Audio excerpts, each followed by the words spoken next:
Hey everyone, good morning. I am down here in the workshop today because I'm getting ready to head over to the shop, but I made some soap yesterday, so I need to get it cut before I leave because today is Saturday, and after I close the store, we have plans to go somewhere, so we're gonna leave and I won't be coming home until later tonight.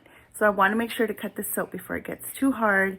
My soap always hardens really quickly. I do add sodium lactate, and I also work a very harsh water discount, so I want to make sure to get it cut before we head over. So I'm going to bring you with me as we cut the soap, and then we're going to head over to the shop today and see all the things we have in store. So thank you for joining me, and I hope you stick around for the rest of the vlog.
Alright guys, I cut the soap and I put it here on my other work table. We're gonna let it live here for a few hours until tomorrow sometime when I get to bevel them, because they're still a little bit soft.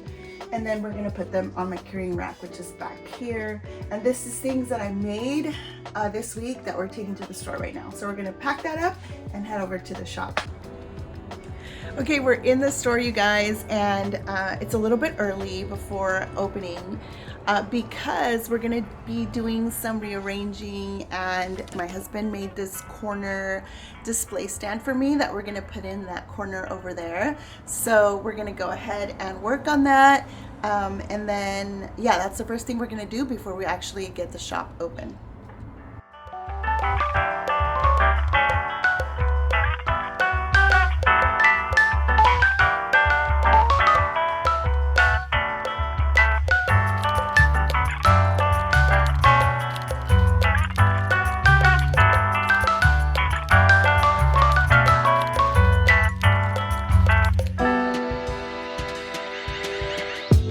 So my husband finished putting up my new display here. It's going to be a nice little corner display, and I decided to move some things around and get rid of the yellow cabinet that I've been telling you guys I love so very much. It's a vintage old cabinet that I got at the thrift store for like $25, but it's going home now, and I think it's gonna live in my room for a while. So if you can see, I have a mess. All the stuff that was over on this corner is kind of just all over the place. There's stuff on the floor. So let me show you what it looks like right now. Okay, so this is basically our main entrance. Our little shop has two entrances. This one is an entrance for the square. So if anyone's in the little square dining area, they can come in through here. But what I consider to be my main entrance is this one. And then right next to our main entrance is this window. And what I originally wanted to do was to have some sort of structure in front of the window so that I could have display facing the outside. But we started talking, and then I told my husband, you know what, I want something for this corner because I feel like this corner has not been, we haven't just been making good use of it. So now that he's put it in, he made this with like scrap wood, like literally we haven't spent any money on it. So I really like the way that looks. I really like this corner now. And I took the curtains down. I just feel like they were too cluttery and it just didn't look right. So we're gonna go ahead and style this corner. For now, I'm gonna leave this, I'm not gonna put any other piece of furniture here other than some display items. And we'll go ahead and style this shelf. And then this is the one that was here before. So this one was here. We moved it to this other window. And we're gonna go ahead and style this one as well. So what I like about this change is that when people walk into the door, it doesn't feel as cluttered. It feels a little bit more open. So we have this whole area here to explore. So you walk into the door, you walk in through the door, and now you can walk through here, explore this, explore what's on here, explore this table, and kind of go this way and then make your way around the rest of the shop. So I really like the way it turned out, and now it's time to style everything and make everything feel cohesive again. And yeah, I'll bring you back to see what the end result is. So I have this Mexican mortar and pestle. This we call a molcajete, and I really like having this in my shop just to display part of my Mexican heritage. And since this is something that we would use to grind, let's say, lavender buds or any type of herbs that we would use in our apothecary, I think it's a cool thing to have in the store. So I want to set it at the very top. You might not be able to see it, but I think some people, usually most people will catch a glimpse of it and will make some sort of reference to my mortar and pestle, and they usually really like the fact that I have it in here, and I think it's just super cool. So we're gonna go ahead and put it up there.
Okay, it is officially 2:34 and the day has gone by extremely quickly. We started with the whole situation here in the corner of the shop around 10:30. So I usually open the shop at 11, and I literally just finished styling the last table over on that side of the shop.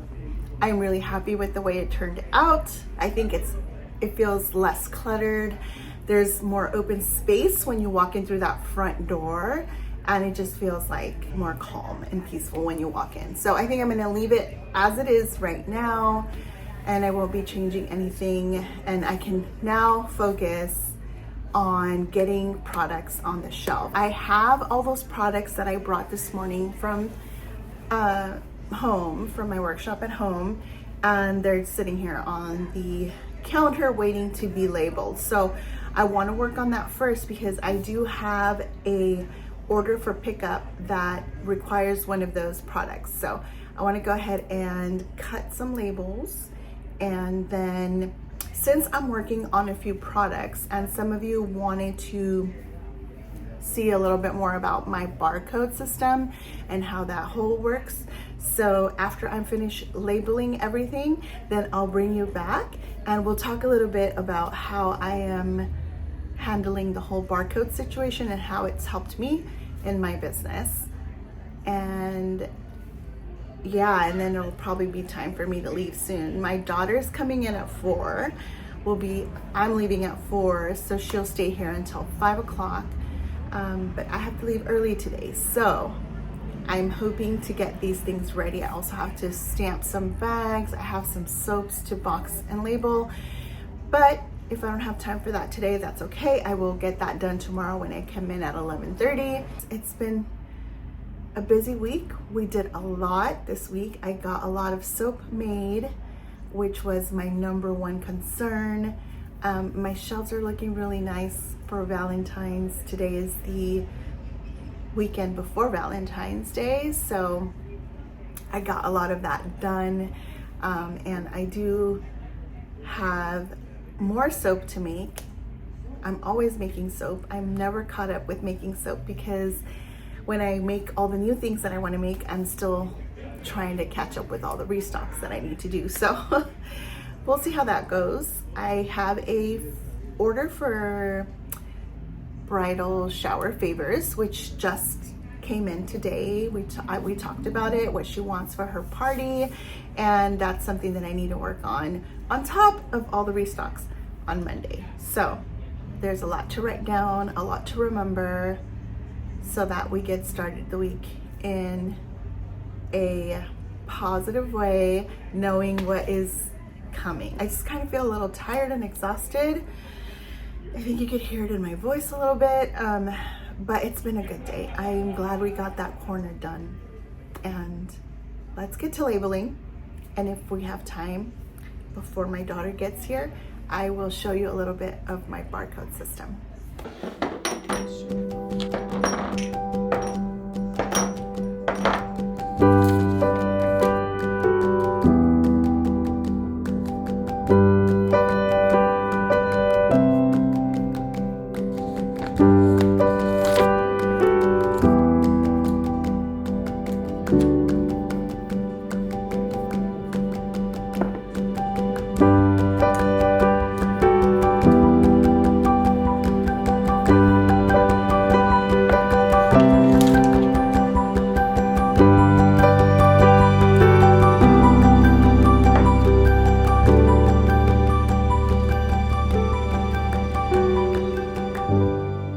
I finished labeling my rose and aloe face mist, so I think this is a good product to show you my little barcode setup here that I have. So just to give you a little bit of background, I use the Wix point of sale system for my shop. I started with the Wix website before I ever owned my shop, so it made sense to just keep everything within the same platform for me. It made sense in terms of the initial investment. I really had a good deal with Wix in terms of hosting my website, designing my website. I didn't have to purchase any templates, which can run, above $100, $200. And at the time, I was starting out, so I was looking for the best option. Second of all, I wanted something that was really easy to use, intuitive. And even though I enjoy graphic design and I have a sense for it and I've designed websites before, I just don't have the time for it. So for me at the time, Wix was the best option. So Wix is still what I am using, and they recently had come out with their point of sale system, which was right in time for when I opened my shop. So I didn't invest in it right away, but within a few months of being here, I realized that I really did need to take that next step, and I decided on going with the whole Wix POS system. It comes with its own tablet, and let me just show you it real quick. So this is the nice tablet that the POS system comes with. So I opted for this because I didn't want to be using my own iPad. If I were to use Square, which was also something that I used to use for pop-ups and markets and stuff like that, I was using my own iPad. But since I was gonna have help in the shop, it made no sense to leave my iPad with literally all my information, leave it here and let someone else use it. So this was the best option, and it's like its own little laptop, and it flips over so people could fill in, like I have a place for them to fill in their info if they want to sign up. And then this is the card reader, which is very similar to the one for Square. And then on the other side, let me show you, I have a little display. So this is what the customer sees when they're standing here to pay, and then whatever they purchase comes up on the screen. I recently ordered the gun, so it's also an HP. There are third-party scanners that you can get for super cheap, but this system, you have to buy what they're selling for. You can't use any third party like receipt. This is my receipt printer. It's also HP. Everything has to be from them. So I can't purchase anything third party. So it is a little bit more expensive. But again, weighing all the different options, for me, this was the best thing for me to do, and to stay within the same platform for Wix. I did a little bit more research before diving into the barcode thing, and I wasn't sure how that all worked. So I learned a little bit about that, and I decided to just go with a simple barcode system based on my SKU numbers. So SKU numbers are numbers that you give yourself to your inventory, and you could follow some sort of system with, like, you know, letters and numbers to help you keep track of everything. But I have so many things that I need to keep track of. I don't need to keep track of SKU numbers, and they're not that important to me. All I need is for a number to be related to a certain product or a variant of a certain product, and keep track of, first of all, I want to make sure it gets rung up with the proper pricing. So since I have employees, other team members, I had the issue, you know, before, where things have been rung up with the wrong price. So I can't afford that. I need everything to get priced the way it's supposed to get priced. So this is one of the reasons why I decided for that. And second of all, to keep track of inventory as well, so that my inventory is always in line with what I have available online and what I have available in the store. I am using an app that is connected to Wix, and it's called Barcode Man. And with that app, I'm able to pull up any product that I want, bring it into the app, and then allow the app to assign SKU numbers for me. So now I don't have to worry about numbers being repeated. I don't have to worry about keeping track. All I want is to print out a little sticker that my employees or myself can scan, and the right product and the right price is gonna show up in my checkout. So that is kind of my disclaimer here, because if you need deeper, you know, more information, or if you're looking for something a little more detailed, then my way is not gonna help, okay? But for me, it works, and I am really happy with it. So Then I started thinking, my stuff, a lot of my product is really small.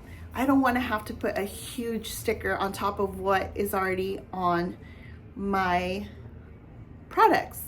I want something really small and something that's not going to take away from the look of my product. So they have these teeny weeny, this is like a 1/2 inch by 1 inch label, okay? And this is mostly what I use, and it's really, really small. I think I showed you. There we go. It has the barcode, the SKU number, which the app did for me. I don't have to worry about it. Price, the name of the product, and that's it. So actually, if people have good eyesight, or if they put on their glasses, they might be able to see the price. It's just really small. All I need is for it to scan. And then the other size I have is a little bit bigger. It's also a 1/2 inch, but it's longer. So this one's longer, and I'm able to put a little bit more info. And then the price is actually a little bigger, so I think it's easier to see prices with this one too. So these are really nice because they're not that big. I put them towards the back, either vertical or across the bottom here. And you know, it's another sticker. It takes away from the packaging or the pretty look of the product, but I can't get around it. I have to get it done. All right, I will turn you around and I will show you what the app looks like. Okay, so this is Barcode Man app within my dashboard for my Wix. So all I have to do is go in here where it says product labels, and I've already created templates. So there's a template design here. This, I've already worked on it. You can tell it where you want the barcode to go, the product name. You can, you know, make it big, as small as, or as big as you want. Okay, here is my rose and aloe face mist. I'm gonna check that and I'm gonna bring it into the app, add. Now, normally there would be no SKU number here. So all you do is you check the product and then you say assign SKU. In my case, I'm using 8 digits. The smaller the label, the better for me. So I'll click on that and then update. So I'm not gonna do that now because mine already has a SKU number on here. But once you do that, you generate the label and you save it as a PDF. This is the one for the rose and aloe face mist. So we're gonna go ahead and print, and we're using our Dymo label printer, and I'll talk about the Dymo in just a second. Let's just do this real quick. Here we go. We're going to print.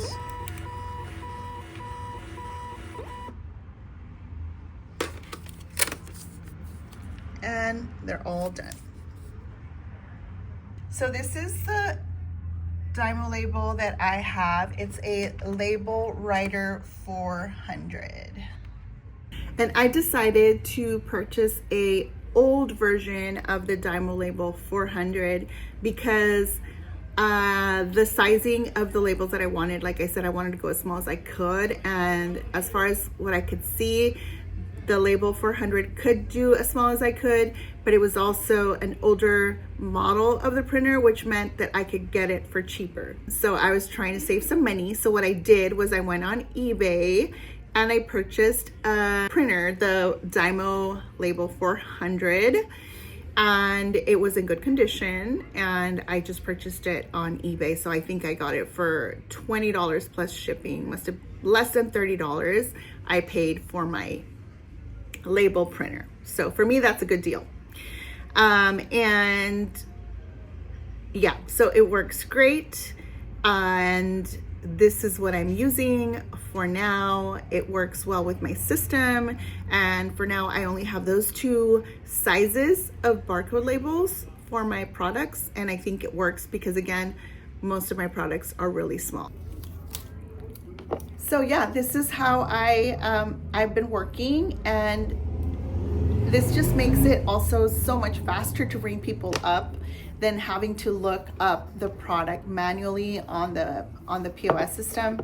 And it just feels quicker and more professional and less less mistakes as well. It's almost time for me to go. I'm gonna pull out that order. I wanna pull everything out of the shelf so that we don't sell her products that she's already paid for. This is a pickup order, so I don't have to box anything. It'll be super easy. And that'll be the last thing that I do before I have to leave for today. It's been a long day. I am really tired.